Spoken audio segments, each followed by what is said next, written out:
mengatakan inilah jahatnya orang yang bernama Joko Widodo. Kenapa jahat? Dia membiarkan anak bangsa terpecah belah, mendebatkan apakah ijazahnya asli atau palsu. Padahal mudah sekali untuk membuktikan. Kalau dia asli, tunjukkan itu. Tapi kalau palsu, jangan dipotong. Saya setelah ini pulang.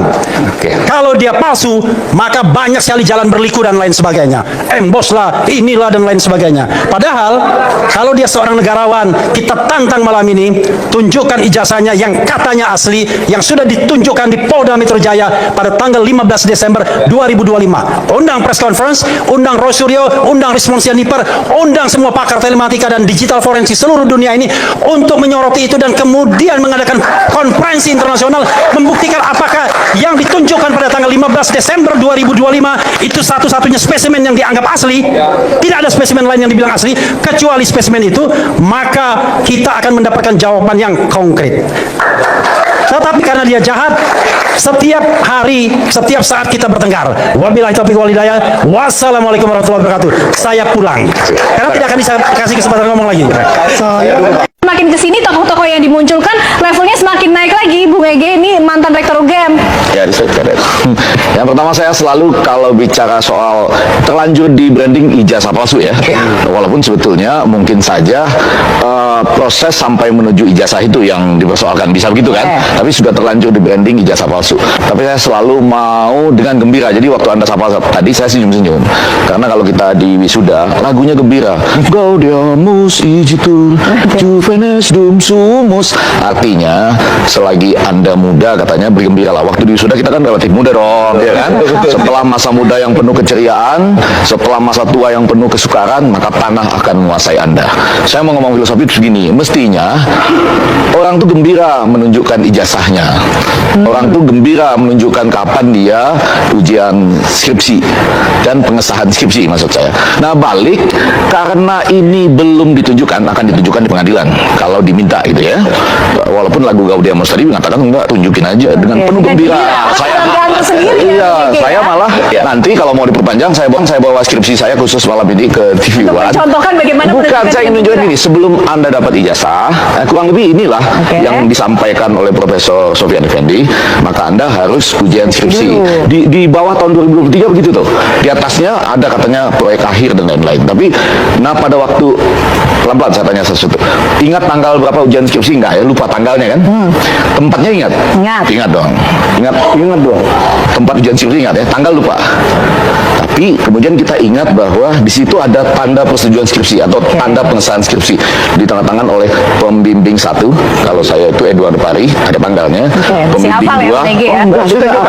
Saya nggak hafal. Oh, sampai bawah. Saya bawa khusus kali ini. Maksud saya supaya selesai nih. Supaya selesai.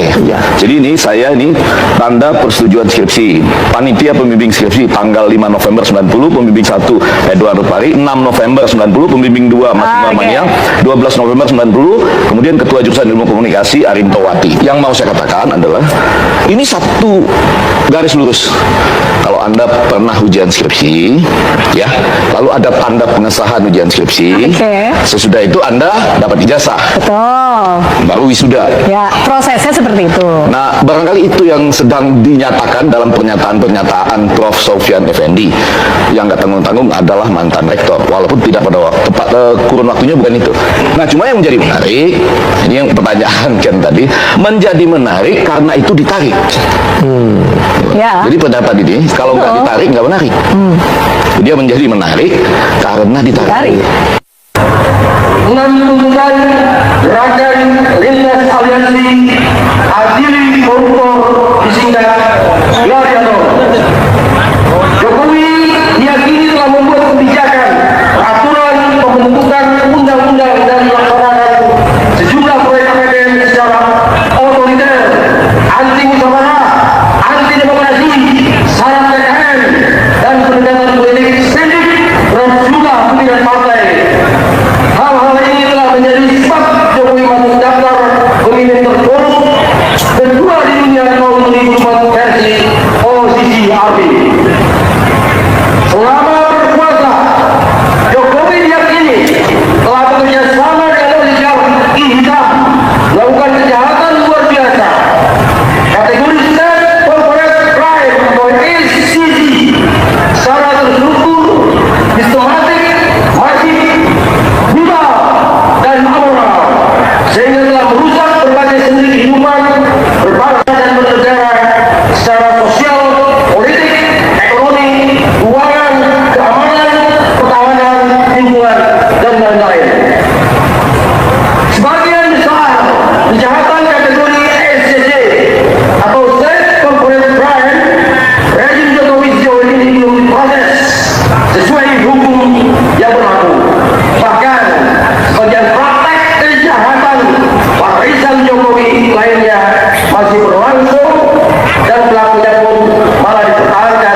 menjadi anggota kabinet merah putih.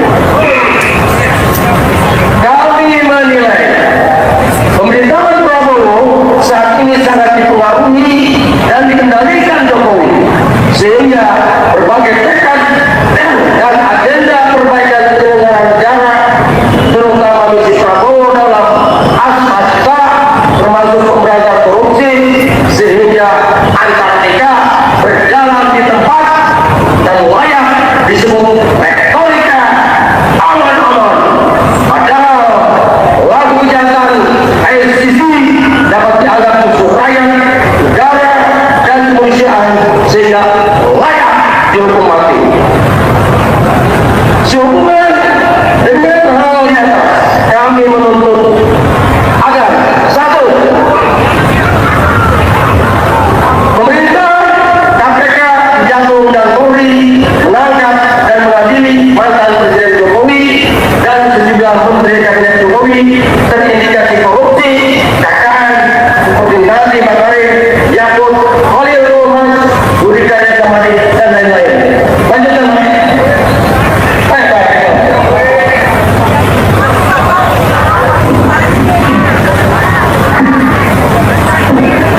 Kedua, Presiden Prabowo meresapel kabinet merah putih dari menteri-menteri terindikasi KKN dan menjadi anggota gengso seperti Airlangga Hartarto, Zulkifli Hasan, Bahlil Nahardaya, Budi Gunadi Sadikin, Erick Thohir, Luhut Bin Sarpanjaitan.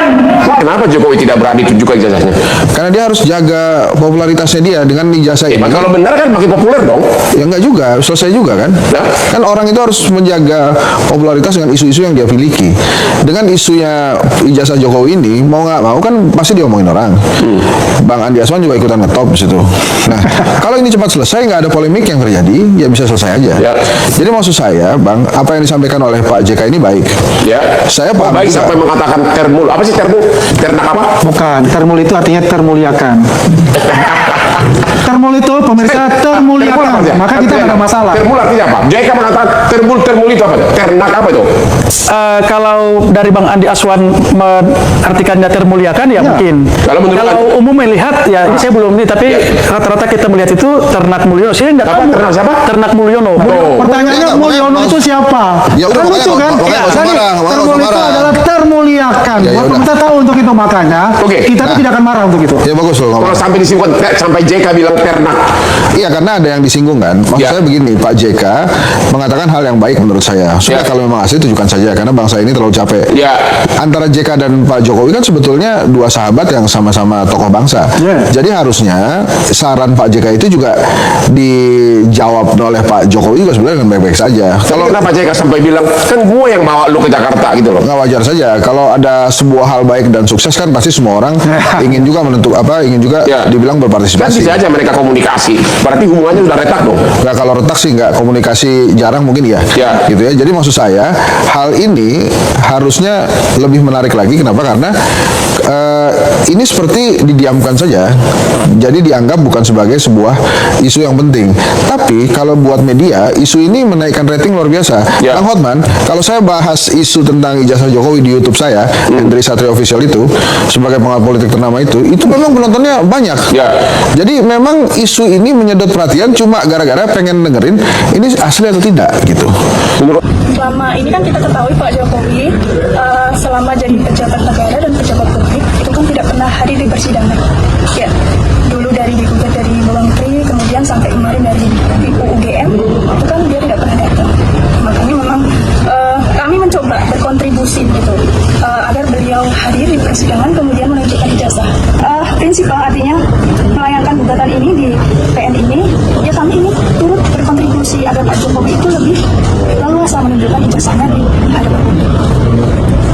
Nah, kalau pihak penggugat mendalilkan bahwa sikap Pak Jokowi tidak memperlihatkan ijazah kepada publik maupun memperlihatkan selama dalam persidangan itu dianggap perbuatan melawan hukum, ya tentu saja kami tidak sependapat karena di dalam putusan yang selama ini diperiksa dan diadili baik yang diajukan oleh Bambang Trimulyono Sutono yang ada di PN Jakarta Pusat maupun oleh Saudara Dr. Muhammad Taufik termasuk topan hakim dan Bang Sutoto, sama sekali tidak ada amar putusan pengadilan yang menghukum atau memerintahkan